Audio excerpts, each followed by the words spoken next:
Hola, bon dia.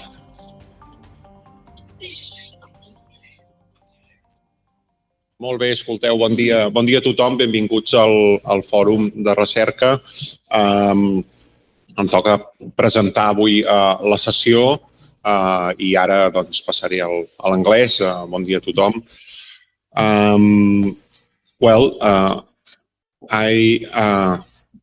I was approached by Veronica and Roger to present this session of our research forum.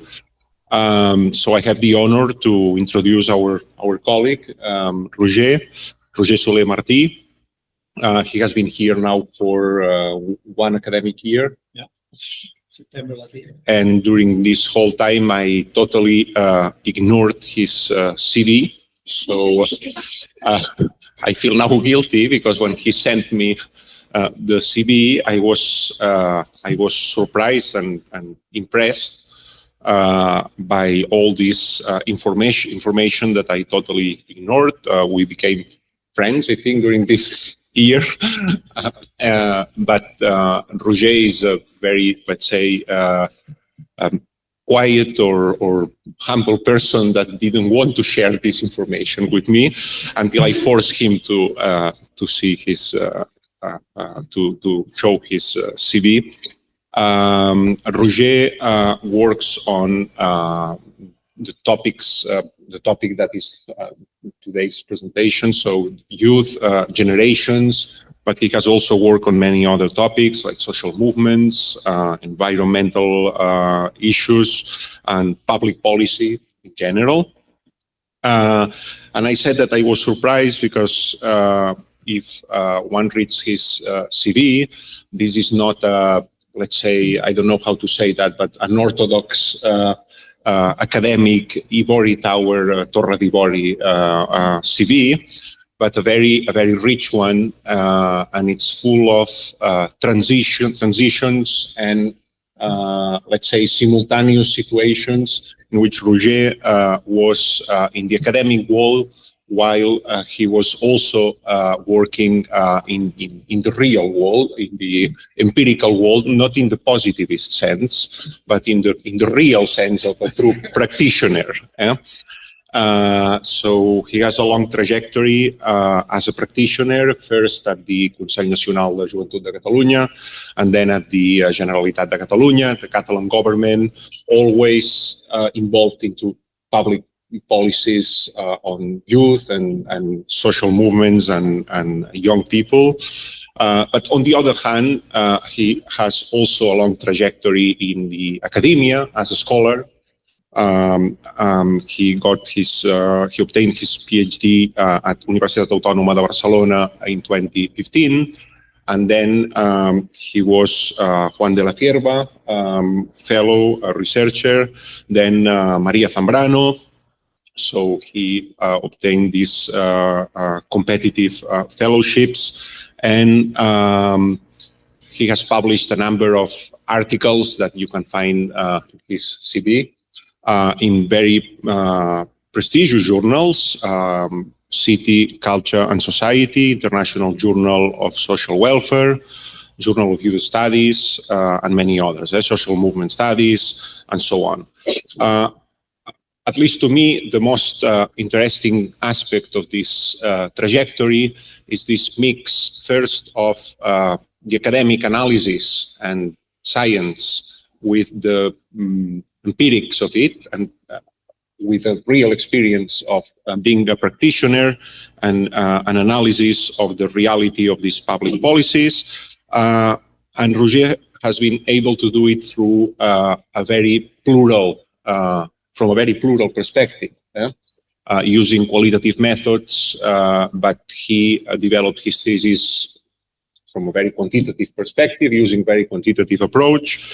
Also a lot of, let's say, theoretical theory, hypotheses, and a very rich approach of this phenomenon. So I think it's impressive, and congratulations, Roger, for this trajectory. I don't know what to say. So Roger today is talking about new research and what he's working on now. Are democracies failing youth? The role of institutions in shaping young people's democratic attitudes, and the proof that all that what I have been saying now is true, and I can say, is that during this week we got approached by an incredible number of journalists that I don't know how they managed to find this talk, and they wanted to come to the room thinking that it was like a public conference or something like that, and they were truly interested on what you are working on. So this is the final proof that it's an impressive trajectory and a very important one in our country. So thank you, Roger.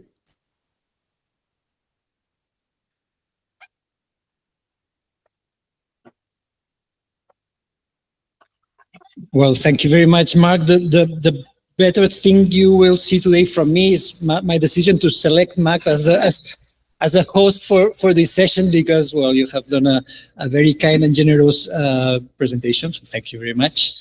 I want to thank also to Veronica and the department for the opportunity for sharing my research here today. And Sandra is not here, but the people from the UGA who has been struggling here to connect everything, which it was not easy, it seems like. So thank you very much. This is a great opportunity, as Mark said, because it's the way that I have to explain you what I'm doing and what I want to do. And as Mark said, I arrived here in September last year, not last year, but the year before, and I have the impression that I have not shared my research too much. So this was my main concern when thinking what to do today, and I decided to show you two things. Both are related with this topic.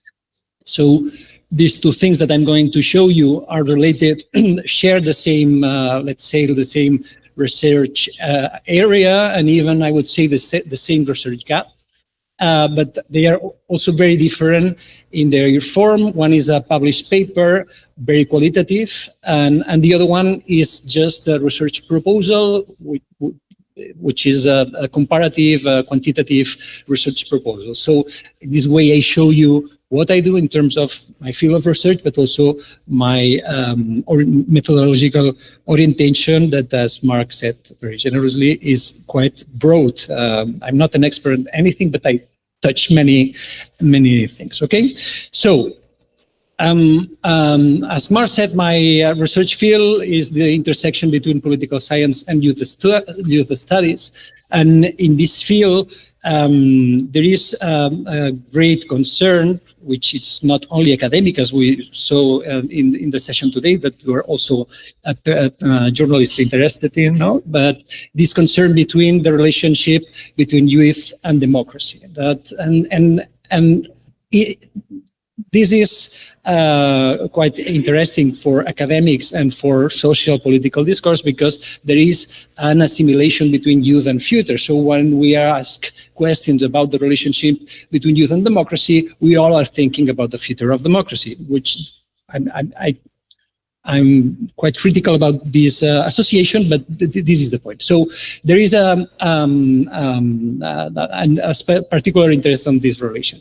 I show you here two books that appear almost at the same time, at the beginning of 2000, that are showing very different pictures about this relationship.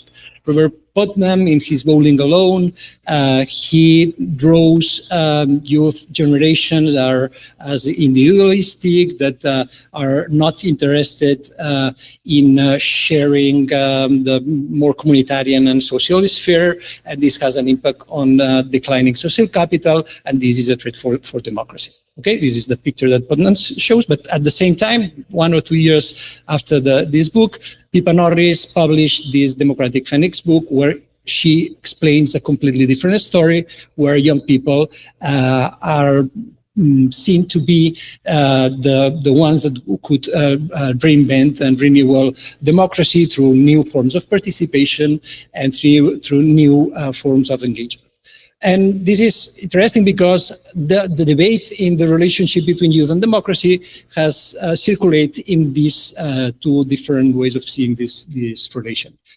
We have evidence that during these years that young people has been very active in almost all political movements, I would say, in the world, like I don't know, like the Arab Spring, the climate movement, the mobilizations in Hong Kong, and now, for example, in Iran. So I think that we cannot fully accept the theory of Robert Putnam in his, but we also have some evidence of a decline in young people's participation in certain institutional forms of participation in party politics, institutional politics. So there is a certain consensus that we are not facing a general youth disaffection with politics and with social life, but there is an institutional disaffection among young people.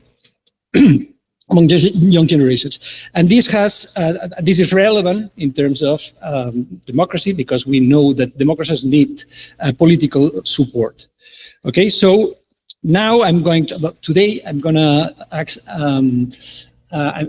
deal with these issues, and I'm going to start explaining what I think is the research gap that my two pieces of research that I will show you is trying to fill. That is this idea that this explanation on the distance between youth and political institutions has been explained through explanations that put the accent on youth or broad social and political transformations that particularly affect youth. Through value change, through cognitive mobilization, young people are more educated, and then they have a way to have more direct engagement with political issues. The precariousness has also an effect on how they live and relate to institution. New media has an impact also in the way they get informed, and they have the opportunity to participate, skipping political parties, institutions, and so on, and the general weakening of social basis of political socialization in which the institutional political system is based. But here we have an equation with two elements, youth and institutions, and we are overlooking the other part. The other part of the equation, institutions, is not taken into account as it has been taken youth in order to explain this distance between youth and institutions. So what I'm going to do today is to show you these two pieces of research, one published article and one research proposal, which deal with these issues. So they share this research gap, but they address this issue with a very, very different methodological orientations and research design. The first one, which is the article that has been published in the Journal of Youth Studies, is an article that is dealing on how is the experience of youth when in their relations with institutions. We want to know how they feel, if they perceive that institutions are or not attentive to them as young people. And the second one is a comparative study where we want to try to look at how institutions perform towards youth, because we know we have the hypothesis, let's say, that they tend not to attend them in the same way that they attend other age groups, and we want to have evidence on that, but also we want to see if there is variance among this treatment on young people, and if this has or not an effect on this youth political or institutional disaffection. So, starting for the first research piece related to this more subjective analysis of this research gap. This is an article that comes from an applied research project. As Marc said, I I still have this both legs in both sides. So this is an applied research project that was funded by the Síndic de Greuges, the Ombudsman of Barcelona, that had the aim of giving an answer on how to bring young people closer to institutions. And we had a first part of a diagnosis and then a proposal. I'm going to talk only about the diagnosis because it's the object of the paper. Okay, and where we are trying to look in this article is this subjective experience of young people when dealing with institutions in the different moments of the political process, how they feel, how they behave, and what are their attitudes when they interact with the administration, with political institutions, and so on. And we draw on the concept of adult-centrism or adultism, which is a concept that is useful for this purpose because it explains how there is like a social and institutional hegemony where adults occupy a more central position in society and institutions. Well, okay, we have to take this as an assumption, okay? And we take this as an assumption, and what we want to know is how young people perceive this. This hegemony, as other hegemonies, is both structural, that means that it operates through institutions, policies, government practices that prioritize adults among other age groups, but is also cultural in terms that is something that is normalized, that we see as a society as normal, that is like this, and we internalize. So we don't discuss this fact. Okay, but unlike other hegemonies like patriarchy or I don't know, this adults is a very specific component that is temporally contingent. That means that when you get old, you are not anymore a young person, and you get adult, and you change your power position in this kind of hegemony. Okay, and this has implications both in the personal perception of the grievance and in terms of normative, how to deal with this in terms of normative and in terms of justice and so on. Okay, well, so the research question for this research were the following: to what extent and how do young people experience, perceive, and conceptualize adult hegemony in their interactions with the institutional political system? Okay, so what is this experience? And to see how do these perceptions of these adult-centrism in institutions and discourses shape these institutional disaffections. How this can be explained can help to understand this distancing between youth and institutions. So we are trying to look here on a very particular thing, that is how young people perceive institutional silence in terms of how they perceive that institutions recognize them or neglect them, they include them or they marginalize them, the responsiveness or the indifference that they receive from institutions. And we assume that this could be a mechanism mediating between what institutions do and what young people thinks about democracy, institutions, and so on. So that is why this is relevant, because their experience is explaining their attitudes and so their institutional disaffection and so on. So to do this, we ran the fieldwork was in Barcelona. We carry out 6 focus group with young people, prioritizing internal homogeneity in the group. So we had 3 focus groups with specific age groups, because it changes a lot the relation with the institutions along the youth. And then we have 3 other groups with more specific profiles, because we were interested, firstly, on the interaction of the intersectional interaction of the youth condition and other forms of discrimination. So we carry out a focus group with migrant young people and with young dissident gender identities. And then the last focus group we carry out, we started with young people who had a high involvement in political or social groups because they have a particular, more intense relation with institutions. And I haven't looked at the time. Okay, everything was fine. So no, they have this kind of relation.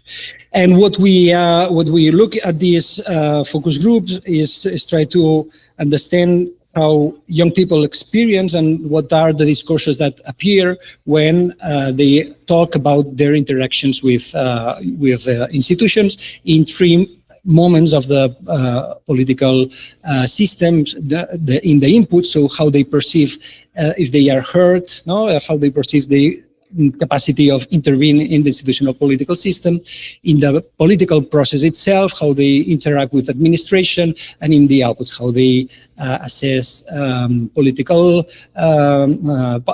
public policies and so on. Okay, after that, we run in fact three, but two with young people, two participatory workshops that were mostly oriented to generate proposals, so I'm not going to explain that. But in these workshops, we also make some participatory dynamics in order to organize the diagnosis, and I will show you this because it's very visual and it works for a presentation, okay? So,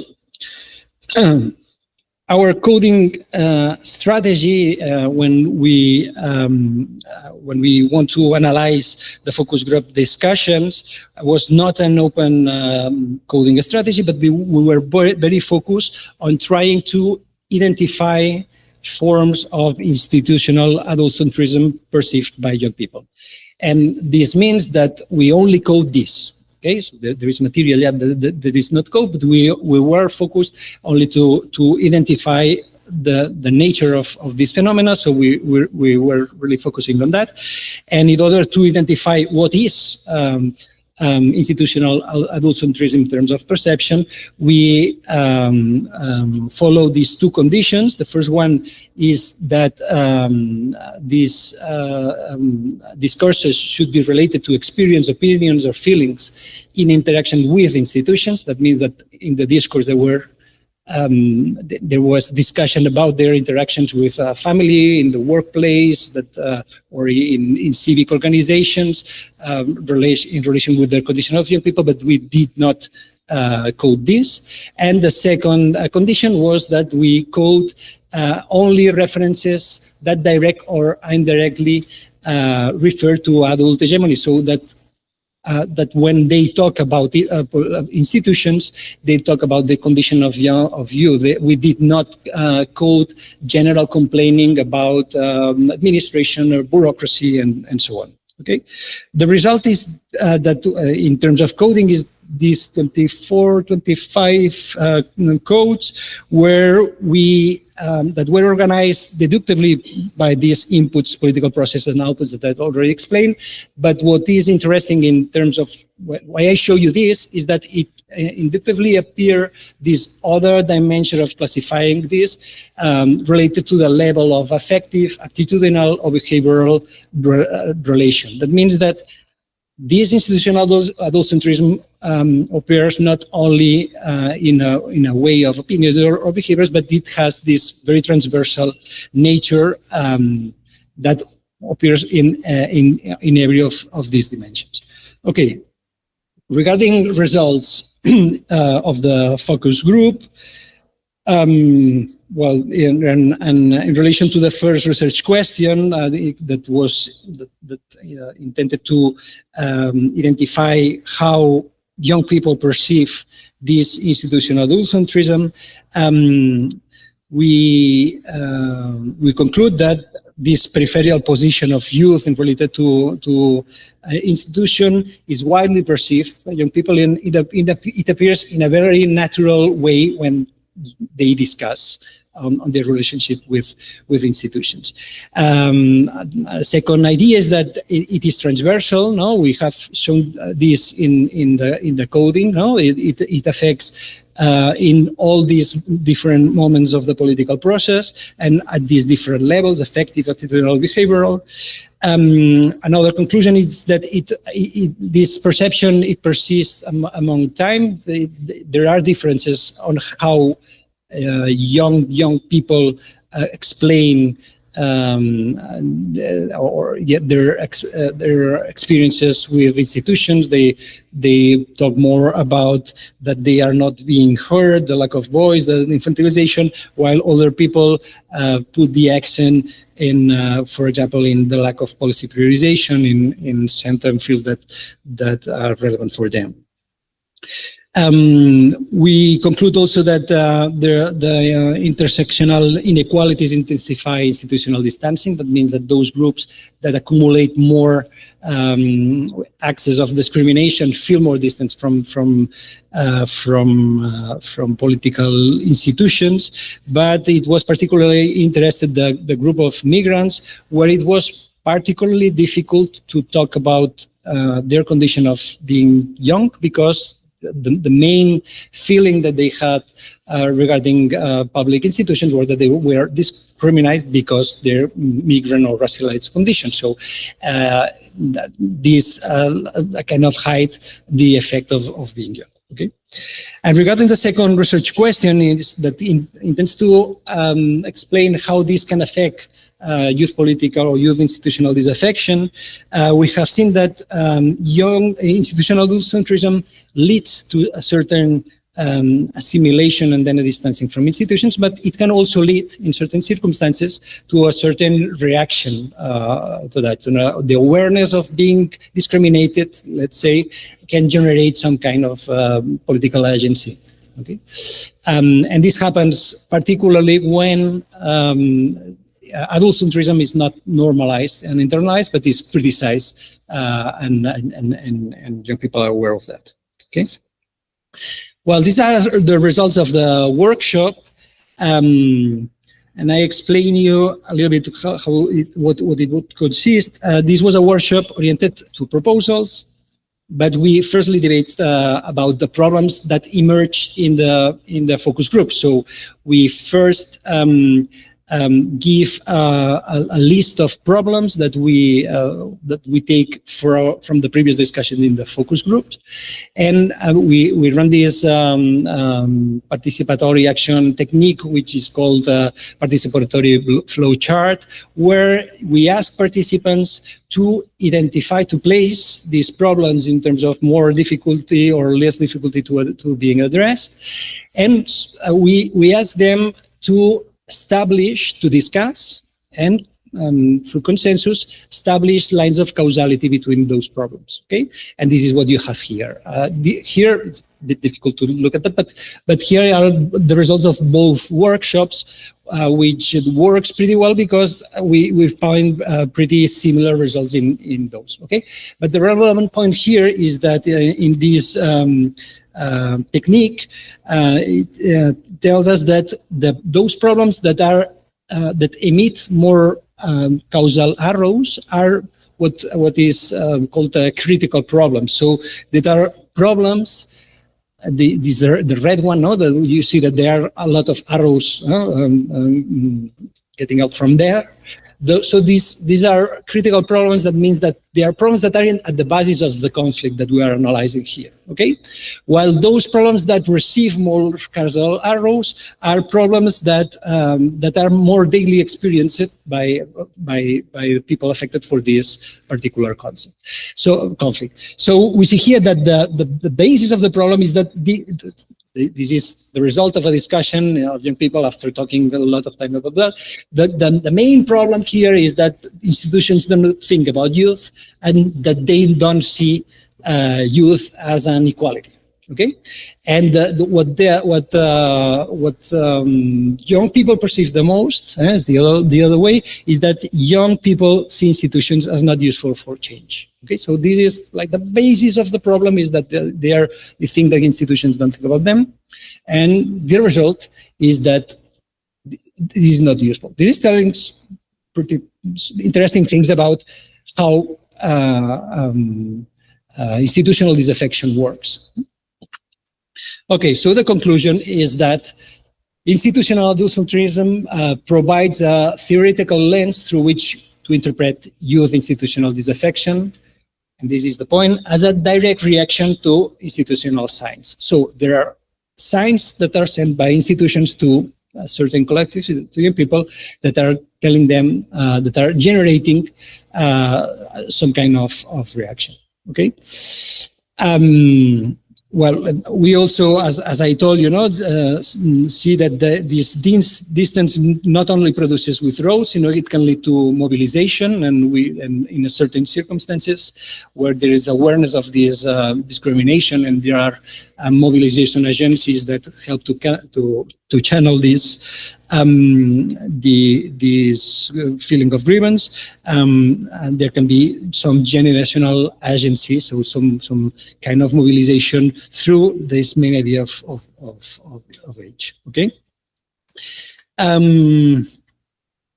Well, this is the last slide for the first piece of research. Okay, but I've done. There is a part of my mind, of my brain, which is positivist, and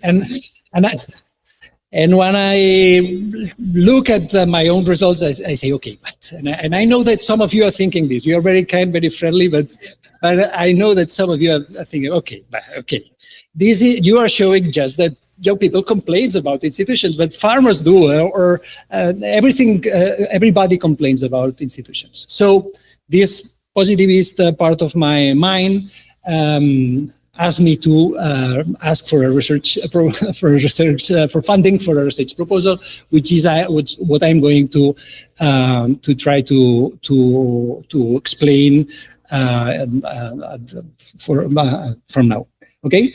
But a relevant thing that we have, I think, from even being conscious of its limitations from this first research piece, is that we can say that at least young people perceive some signals from institutions, and maybe this has a role in mediating, as a mediating mechanism between what institutions do and what they finally think about institutions. Okay, so but this but is related to two things. The first one is, okay, but do really institutions do not perform considering young people? This is really happening. This is the first concern. And the second one is, okay, but if this happens, if there is variation or really institutions do not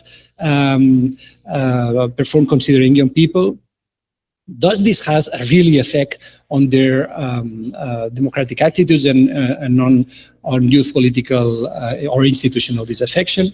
And this is what I want to address in this research proposal, which is called "Are Democracies," which is the title of the session today. Are democracies really failing youth? This is really happening, and what is the role of this institutional performance in shaping young people's democratic attitudes?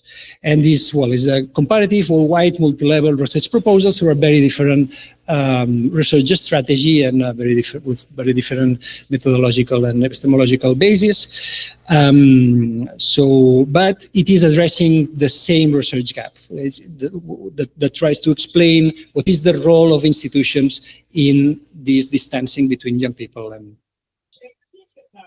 Yeah. Do you define institutions to the previous study? Like, it could be an electoral system, it could be the city hall, and because youth matters to one institution. Yeah, in both projects, I have a very broad concept of institutions. I even include institutional political actors, even political parties and so on. So I include all this. I include representative bodies, I include administration, I include political parties. This whole sphere of what young people perceive as institutional politics. Okay. Well, so regarding the first aim of this research is so to be sure if really democratic institutions are neglecting young people. Okay, and if there is variation across democracies, and we don't have a systematic answer to this question, but we have some evidence from research that can help us to understand if this is happening or not. The first evidence is that we know that in aging societies, there is a decline of the relevance of young people in terms of their political, electoral relevance. There is research also that shows that this has also an impact on political parties' priorities. We know also from youth studies and youth policies that youth policies play a very marginal role in administrations, and they are weak in terms of their capacity to address problems. But we also know that there is a lot of variation across countries on how they address particularly policies dealing with youth transitions. There is some literature that shows that there's differences across different welfare states. So we know that they kind of neglect this aspect, but we know also that there is variation on that. We know also that there is a bias in social expenditure to older ages, but we also know that there is a lot of variation across countries regarding that. And we all know that there is a lack of answer to certain policy fields that deal with intergenerational inequalities and like housing income, which are problems that are nearly exploding, but there is not a real that are not really addressed by institutional political systems. And so we want to find more evidence on that. And the second aim of the research is related to how this connects with political attitudes. And why do we expect institutional performance toward youth to impact to their political attitudes? Well, we know from new institutionalism that institution impacts in human orientations and human behaviors. And we know that institutional structures and institutional arrangement have also an impact on political support. So we can expect that we can find this kind of relations. We also know from policy feedback literature that also public policies have an impact on attitudes, and we know also that particular policies can have differential effects on different collectives. So we could expect also that some policies have a differential effect on young people than other age groups. Okay, and well, we also know, as you have already seen, that in the last in what I show you, that there is a subjective experience in some contexts of certain institutional adultcentrism. So maybe, and this can have an impact on attitudes. Okay. Regarding political attitudes, I draw on the work of Foucault and Monk that define these two spheres of democratic attitudes. They differentiate between democratic apathy and democratic antipathy. And I think that nowadays is particularly relevant, this differentiation, because democratic apathy is more related with institutional insatisfaction. It is related to a passive attitude of distancing from institutions, while democratic antipathy refers to more active attitudes of rejection of certain democratic norms and a kind of receptivity of illiberal political proposals and so on. And what for Monk do is to show that there is a relation between these two attitudes. They have very different implications for democracy, but there is a relation. That means that in certain conditions, when there is certain political offer, or in this supply side of the picture, when there is certain social political circumstances, democratic apathy can lead to democratic antipathy. Okay, we know from seminal work of David Easton that the chronification of declining in political and diffuse political support can lead to some risks of democracy.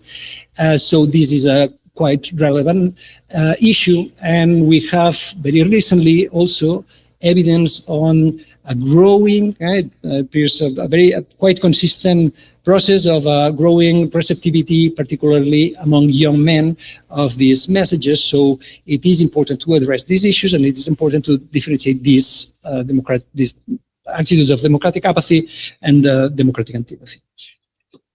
Okay, so the research questions, I think I've quite explained them, but the first question is, how do democratic institutions perform towards young people?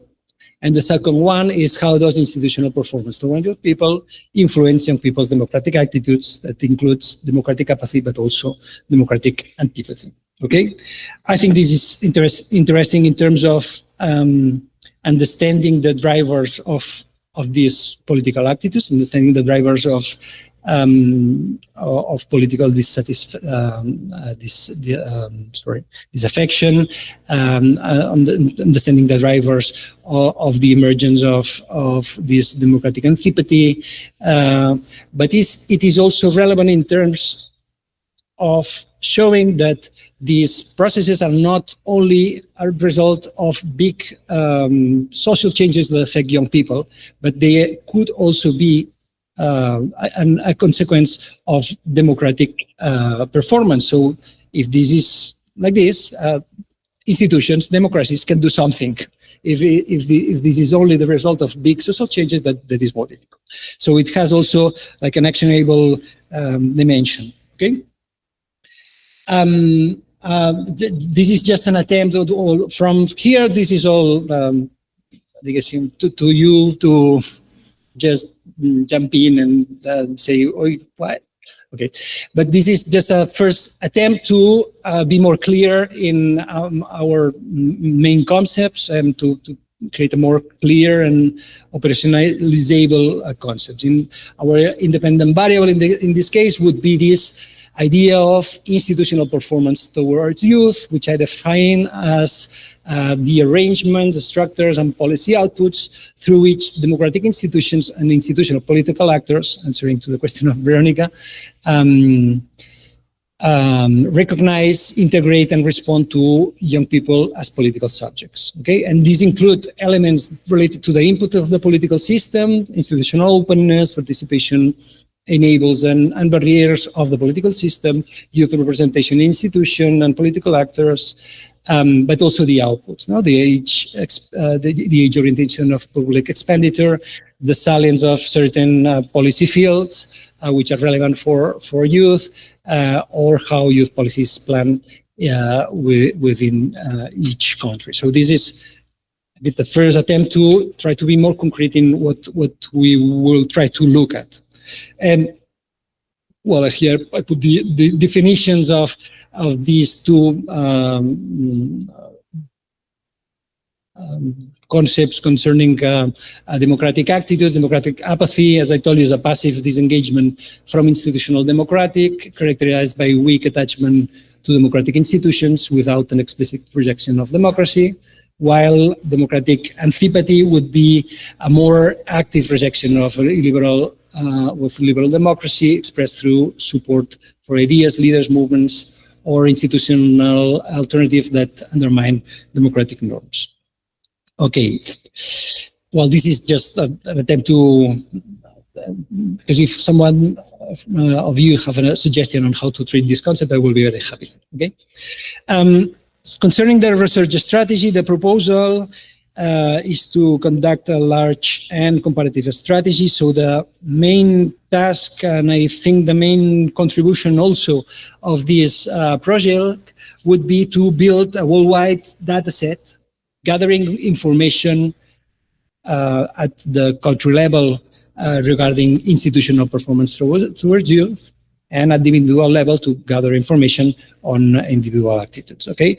And this would be done in as more as I can at democracies, because we are dealing with democratic attitudes. It makes sense to, I think, at least again, you have another opinion, to ask this in democracies. But I think it would be interesting to have a broad definition of democracy in order to include those processes of democratic backsliding, and see how how institutional performance towards this can affect also to these processes. So my idea is to take a broad conception of democracy and include in this database all those countries that have been at least once a democracy during the last 25 years. Okay, this is more or less the idea. So there is also the intention to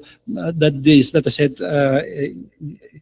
to make it longitudinal. I put here since 2000 because in my individual level, I'll draw on certain surveys that start then, but this is also, as it's not done, I can justify nothing, okay? And the interesting point is that, well, this is a multi-level data project with that we will use data from secondary sources in all cases. No, at individual level, the idea is to merge and harmonize cross-national survey databases in order. And I know that this year in the EISSP there is the round of the role of the government, which is pretty nice, coincidence, but of course, for Europe, it's very useful to use a European social survey. But as I want to include as most countries as I can, and maybe also I will use, but I don't know, all values survey. My objective would be to include at least 60, 70 countries all around the world. Okay. This is just to give you an idea of what I calculate in terms of having data from the surveys, which is the most. If we don't have survey data, we cannot do this project. Okay, but the most okay, this is just using existing survey data, and the main contribution is to build this data set on institutional performance towards use, and this is why I give it a name, which is Dem for Youth. Okay, so it's a data set that does not exist, but it has a name. Okay, the idea of this data set is that it should be a country level aggregate secondary data where I identify indicators relevant on how institutions perform towards youth, and the idea is to do this following a deductive operationalization where I clearly define what institutional performance towards youth is, what are their dimensions, identify desirable indicators, and then, and this is the tough task, I identify real indicators and select them and include them in this database. So the idea is to make it also longitudinal from 2000 to today. And of course, this database should also include other social situation indicators on the social situation of youth, on the characteristics and performance of the political system, and broader socioeconomic conditions in order to control to use them as a control. And the very last slide of my presentation is what this is also to be done. That what this is like this chest of drawers is like, because I see this project as a chest where I can open a drawer and do different kinds of analysis. The idea is that with that data, we could map cross-national differences in institutional performance towards youth, that we could then identify what determinants explain these differences in institutional performance towards views. We can use multi-level analysis to identify the effects, both contextual, individual, on political attitudes of young people, but not only political attitudes, apathy or antipathy towards democracy, but also other relevant aspects like political participation issues and so on. And we can also, using this data, use other individual elements to see how they interact. For example, gender is quite relevant in terms of as we see in the last data that it's quite relevant in explaining the receptivity for illiberal discourses. So it could also be interesting as an area. As we have longitudinal data, we can also run longitudinal analysis. And as even if I am quite skeptical with age period cohort analysis, but it could also be run here. Okay.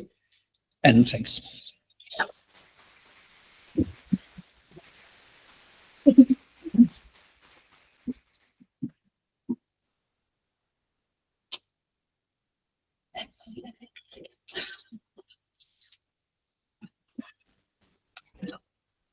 Bé, Roger, moltes gràcies. So, yeah, I think it's my... Okay. Bé, moltes gràcies, Roger. Ha estat interessantíssim.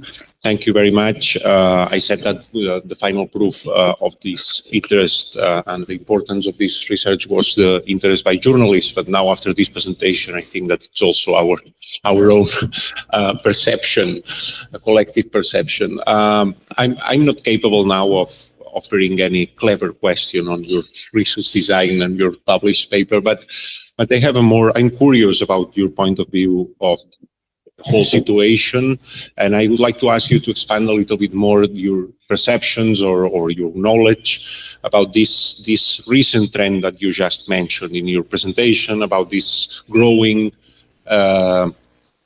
conservative, even fascist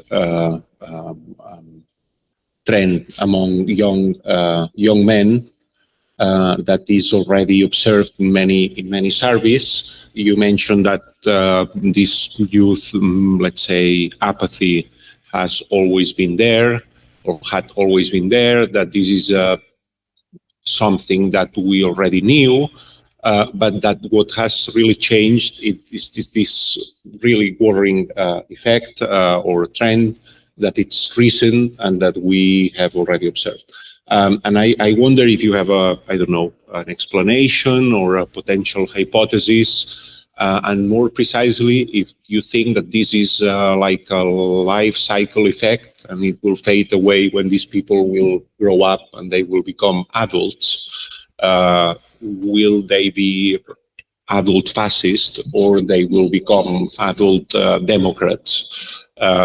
Or if this is really a generational change and they will remain as they are now and so on.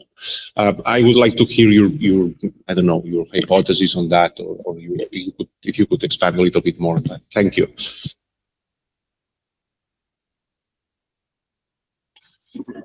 Bye.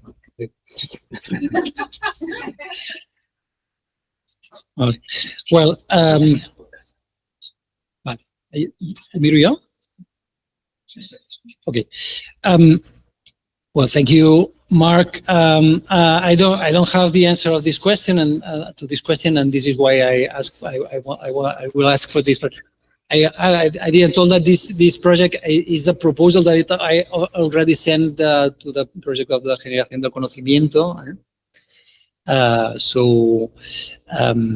Well, I don't know if it will be funded, but if it is not, I will try it because I think it's relevant.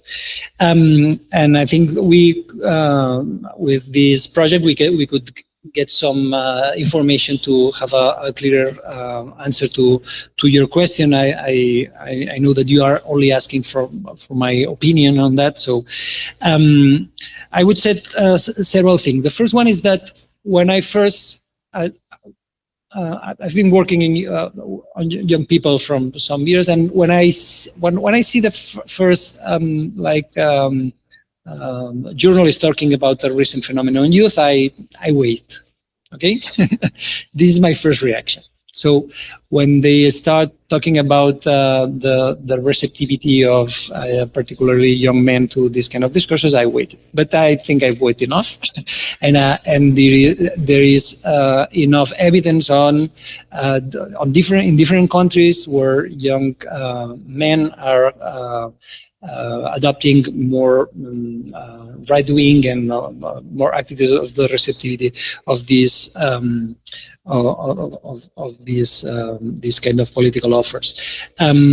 What I would say is several things. The first one is that young people are always more receptive to new political offers, and we have seen this in Spain, for example, in 2015, there were new political offers in the left with Podemos or the right with Ciudadanos, and during some elections we had a generational divide on electoral behavior, because young people are more receptive to new offers, because young people are not used to vote the same party and are more receptive. So they are more receptive because they are young to these political offers.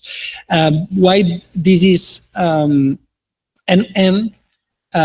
the world, we are facing a great mobilization of this right-wing political offer. Okay, so people who can be more sensitive to them are mobilized. Okay, how we can explain that young men are more receptive than young women? Well, this happens also in adults. Men are more receptive to illiberal, to right-wing and national populism. But it's true that, and some research points this, that young men are feeling that they are seen as as guilty of something that they have not done. Okay, that they are not responsible for the discrimination of women, because this is a matter that happened before them, and they are the receptors of gender policies that can make them feel discriminated. But okay, these are elements that work. But what I think also is that this happens in a context of a certain loss of appeal of democracy itself, and this is what is related with the project. I think that democracy is not appealing to young people because there are many years that democracy does not offer nothing new. We are only we are telling young people, you have to be seduced by democracy because it is like it, because we have to keep it right now. This is not very sexy, I would say. We don't have a political project for democracy, and this, and then it's very difficult to sell it. Before I take questions to the audience, please, yes, I will take 2 at a time, but before we do that, Roger, would you mind looking to see if we have a question from people attending online? We often forget about them. We don't want to do that. Yeah.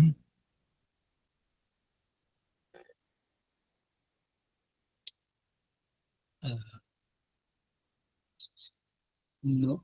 Okay. I don't know if I missed somebody, but I think it's okay. only Maria. Then we will take a question from Luis and Alba, then you'll answer them, and then we'll do 2 more. Okay. Thank you, Roger. It's very stimulating research. My question is related to the concept of to age, not to youth, exactly, to age, for 2 reasons. First of all, because I would like to know at what age does youth finish and adulthood begins? Because I have the suspicion that this thing have moved forward in a way, like there's been an extension of youth, and I don't know. I mean, possibly this is maybe relevant for the research, and then because I have the feeling that this lack of attention or receptions to youth issues may be somehow related to demographic issues as well, to the aging of societies. For instance, I think the aging of workforces make membership, third union membership increasingly older. And I think it's natural that then the political agenda of the trade union is getting less and less receptive. And that's well established. And I guess the same may be happening with political parties. I don't know. So this may be like a mediating factor that is interesting because not all political institutions are aging equally. Not all countries are aging equally. And this may be something interesting to explore. I wonder. But then there is the issue of to what extent young people are not joining trade unions, so that they are making this average age of trade unions getting older and older, and the political agenda getting less and less receptive. And then as it is less and less receptive, the youth become disenchanted with trade unions. So there is some heterogeneity here that is kind of a very hard methodological challenge for you, here. That's just my comments. But thank you. I think it's really, really interesting. Okay, well, thank you so much. I have a past in youth studies, so it's always nice to kind of catch up with it. I have two questions. I'm going to be as brief as possible, but essentially the first question has to do with to what extent we know that what's happening to youth in terms of like democratic backsliding is different to what's happening to other age groups. So people who voted for Brexit or people who vote for Vox or ICE agents in the US, they're not all young people. There seems to be a tendency towards the far right amongst other groups. So do we know it to be different or not? I honestly don't know. And then the second question has to do with institutions seem to be your primary kind of like explanation, how young people relate to institutions. But coming from my own research, I think economy is possibly for me the main explanation. So how does these things relate to you, and to what extent do you think you can tell these things apart? To what extent are young people saying institutions are not serving me when there is a housing crisis? Or yeah.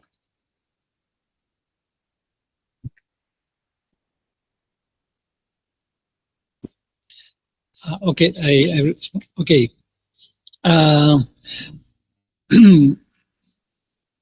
Well, regarding age, yes, youth is what defines youth in sociological terms is this stage between childhood and adulthood, and so it's defined in terms of a transition, and this transition are getting longer. Young people finish their studies later. They get in the labor market later. They get a family later, then or get a house. So yes, there is an extension of youth. This has been studied for sociology of youth, and this has also an impact on political behavior and political attitudes, because some traits that were related to the life cycle, to the integration. Traditionally, political science has identified that during youth, individuals incorporate certain civic competences that allow them to participate and to get adult in terms of political citizenship.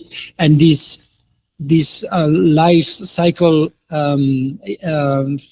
elements happens in a more expanded time, and this has also implications on explaining differences between generations, even if we are talking about effects that are related to life cycle. Okay, so yes, absolutely, and I absolutely agree that there is a vicious circle between aging societies, the fact that this changes the priorities of governments and political parties, and this also has then an effect on young people that don't feel represented in these institutions and also in trade unions. So this I think is a part of the picture that I just show, and I completely agree that this is a phenomenon that is going on, and it would be very interesting to contrast this with those countries where there is not this element of this demographic element of aging. So it would be nice to have data on that. Okay.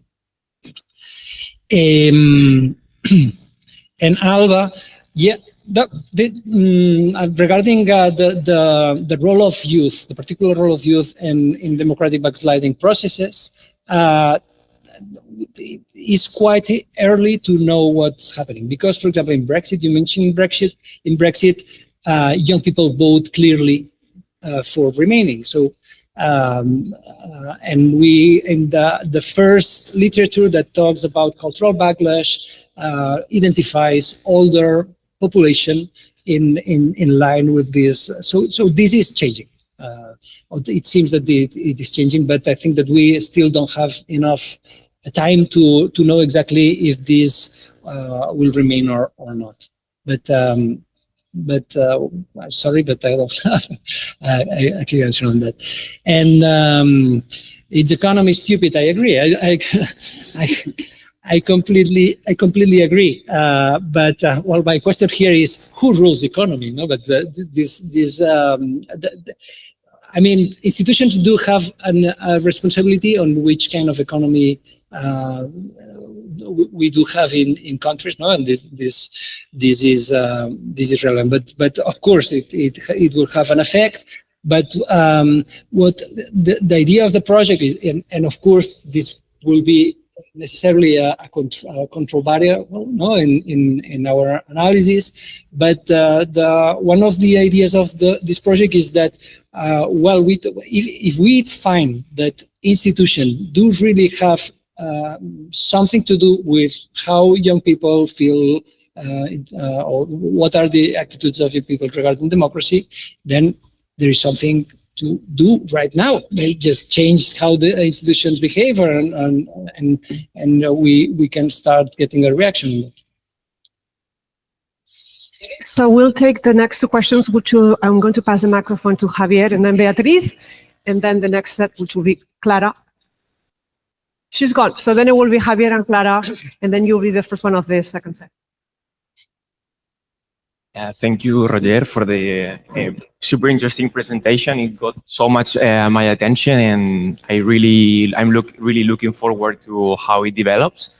I have some comments on especially on the second part, because I imagine the proposal is also work in progress, and there are things that still are to be, I guess, defined and so on. At the moment, it's nothing, so it's not okay. Even working. Even better, no, to discuss it.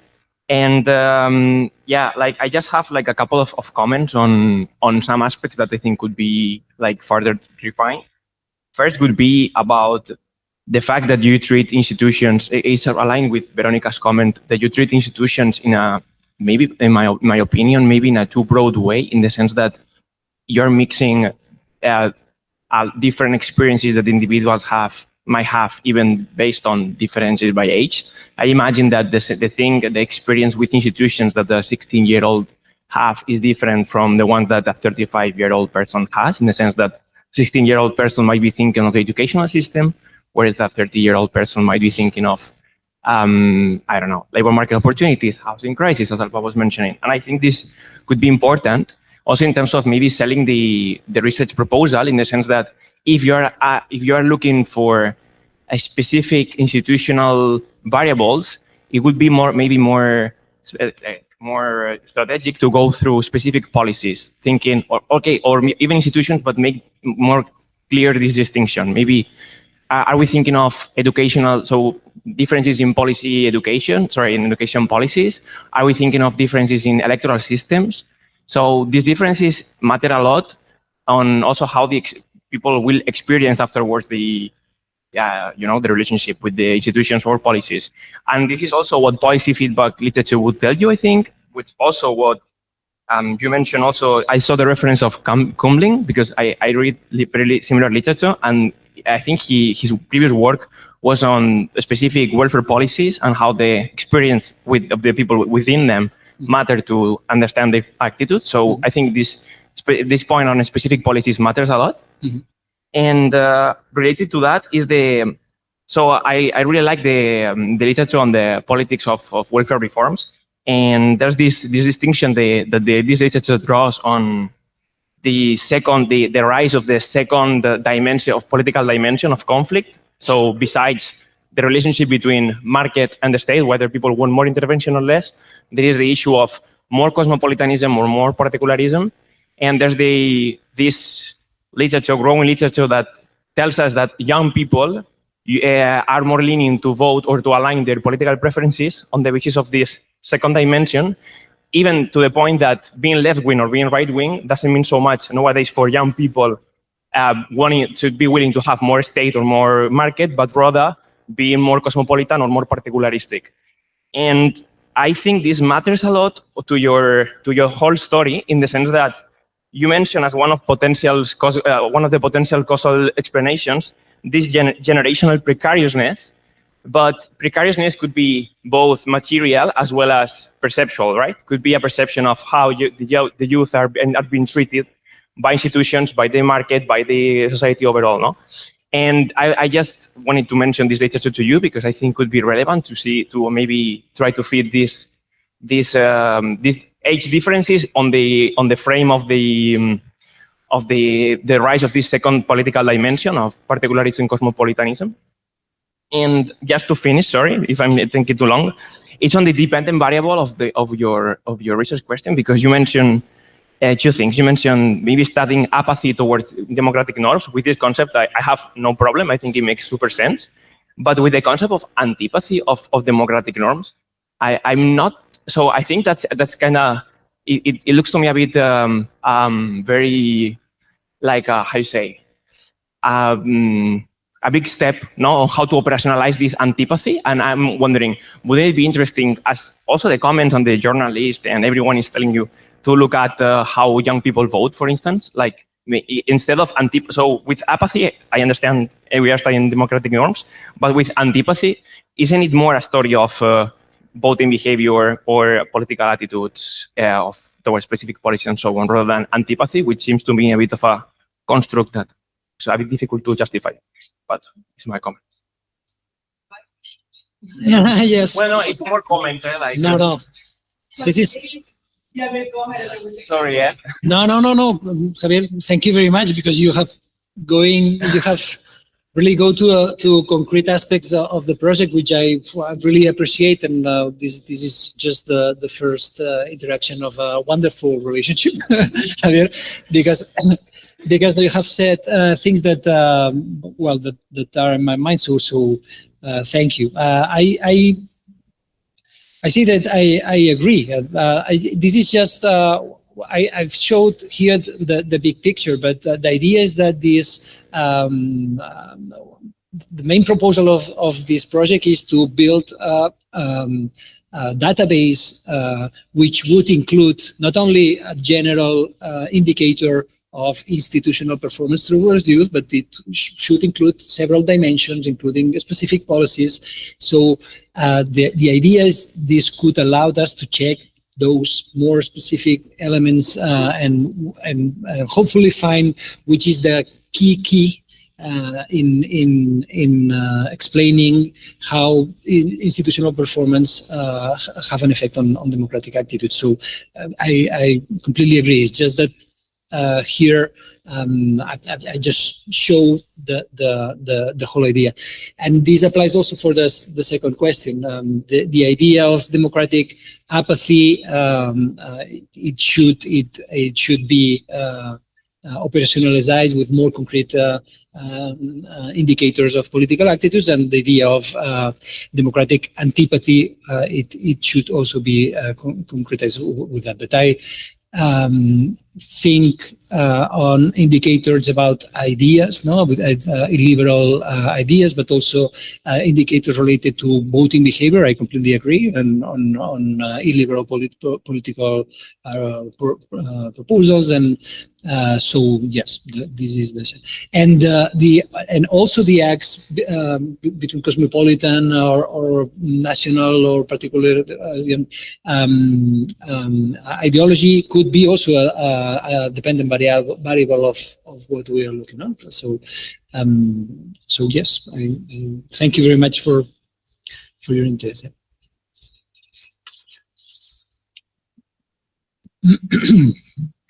Okay, now that I listened to your answer to Javi's question, I think my question was more or less the same.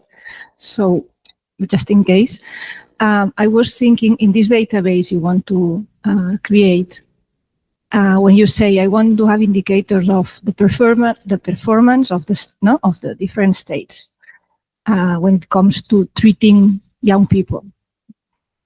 My question was, what kind of inputs or elements are you thinking of? Are you thinking only on very like specific youth policies, no? Or other more, maybe you already answered, but more general that also can have an impact? I'm saying this because maybe you are biased, I mean not biased, but your starting point is young people are telling you institutions are not taking us into consideration, no?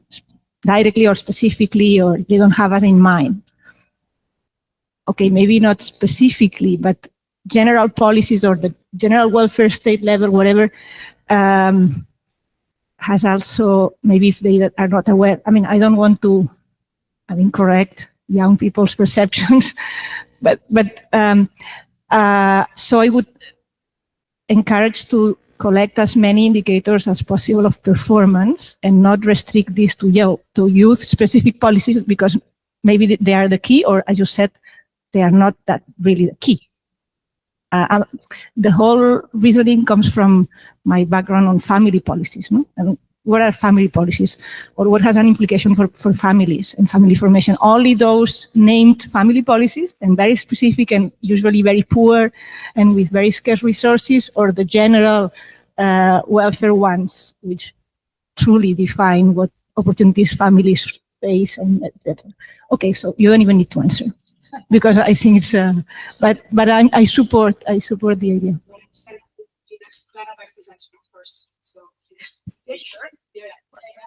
Hi, Roger. Thank you for the wonderful presentation.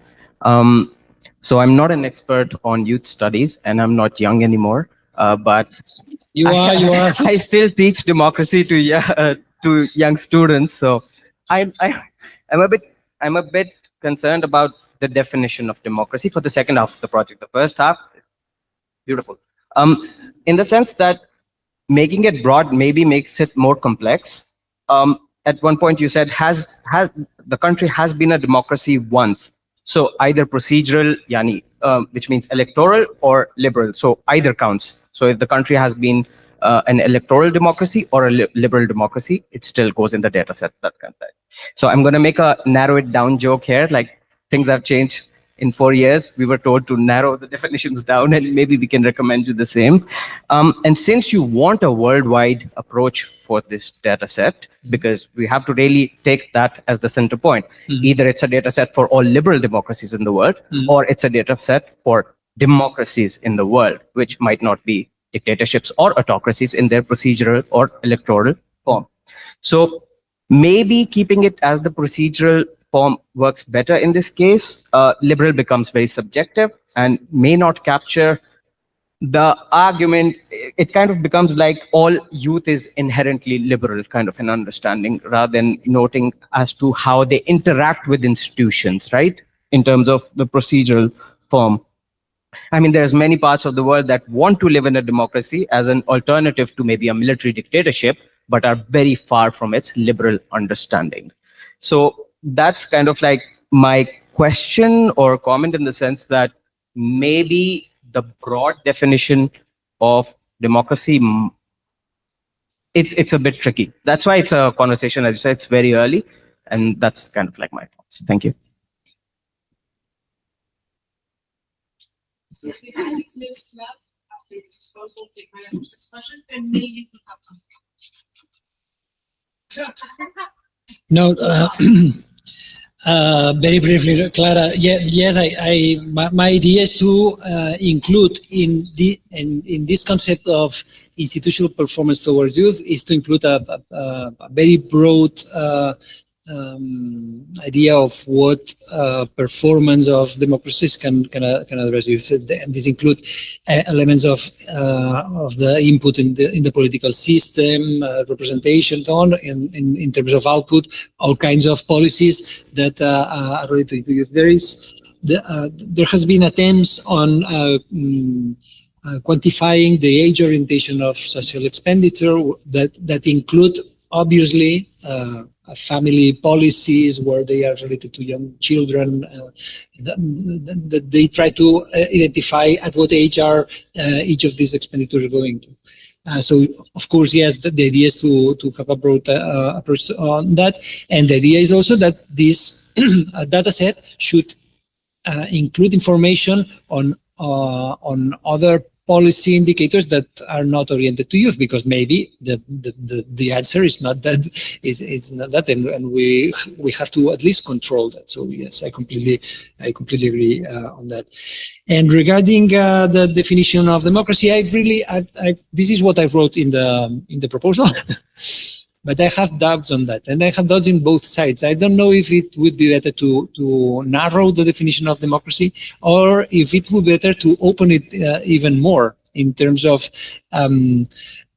because even in autocracies, young people have or can have opinions and attitudes regarding democracy, and maybe this, being ambitious, I would take it all. No? And then I could compare democracies with autocracies and so on. Because this is not a paper. This is this is my cartel race. I don't know how to translate that. This is what I want to do. You understand? Cartel race. Yeah. So, no. Ooh. My wish list. Yes. But I understand that it can be tricky comparing situations of democracies in a very different. I accept that. Okay, but very short. Well, first, thank you for the presentation. I think it will be nice even replicating the qualitative part in other cities. That will be very nice. Yeah, my question. I have the impression recently that there is a kind of a new discourse on a generational confrontation. And this is something new for me. When I was young, I didn't have this feeling of confrontation with the oldest generations, like they were taking all the resources. And this is somehow the discourses nowadays, that the baby boomers who are going to retire soon, hopefully. Yeah, that's for me also. So this is is creating a fracture with the youth. I don't know whether this is instigated by conservative populist parties, or this is a specific circumstances of countries, aging countries like Spain. So I wonder to what extent these kind of demographics can be taken into account in this data set, so that you can grasp these tensions. Demographic tensions. That's all. Thank you. But yes. Do I have time? Just following on that, because